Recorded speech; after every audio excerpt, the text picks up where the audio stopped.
Alright, if you clicked on this video, you must be looking for a way to make a funeral service flyer. So this is how you do it. Let's go. Number one, you want to make a new document, and we're going to go to luxury size on this one. If you print this out, it's going to cost a little bit extra, but the size we're going to use is 5x9. Now, there's some other sizes you can go to cut costs, and those are a 4x6, and you can maybe even do a 3x4, but I wouldn't recommend anything less than that. In my opinion, anything smaller than that is just way too small. You enter in business card territory at that point. Number two, you want to upload your photo if you have one, or if you have multiple photos. So get them all in one spot on your computer. Go ahead down to where it says upload, and then click open and find all your files that way.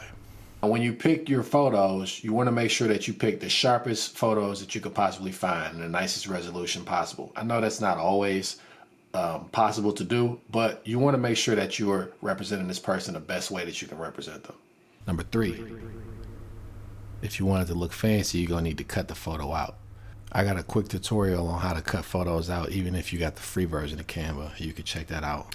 Number four, after you got your photo down, you want to add your text. When you add your text, don't be scared to switch it up a little bit. Canva got this category that says elegant. If you click right there, you can find all of the nice, fancy, luxurious fonts and just pick something from that. For extra points, I decided to make a little bit of the name have a glow effect on it. And you could do that by going through here. As far as font choices go, you want to go with scripts, you want to go with serifs, and you want to go with sans serifs. Those are the three you want to be looking at if you're going to make this type of design. You don't want to grab something that's hard to read, and you definitely want to stay away from cartoony looking fonts.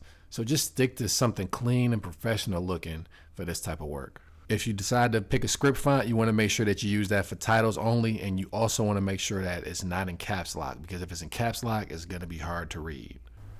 Next, you want to add a background. What I like to do for my flyers is make sure that the background is related to the person that the flyer is for. So if they love roses, I want to put roses in the back. If they're a musician, I might put something related to music in the background. Something that just makes it a little bit more personalized. You just drag and drop that in. It's pretty easy. Sometimes the background is too strong and it makes it hard to focus on the foreground.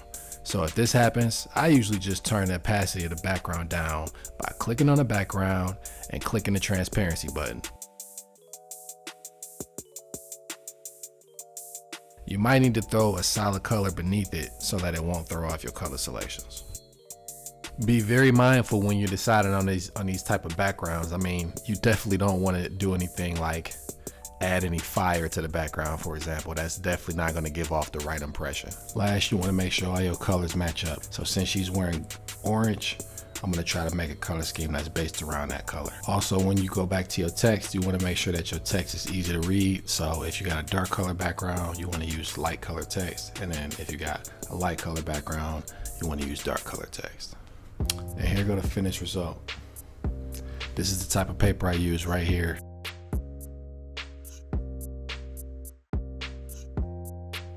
If you feel like you need a little bit more direction, or that I moved too fast or didn't explain something clear enough, just go ahead and ask me in the comment box below and I'll get to you. I appreciate y'all watching. Peace.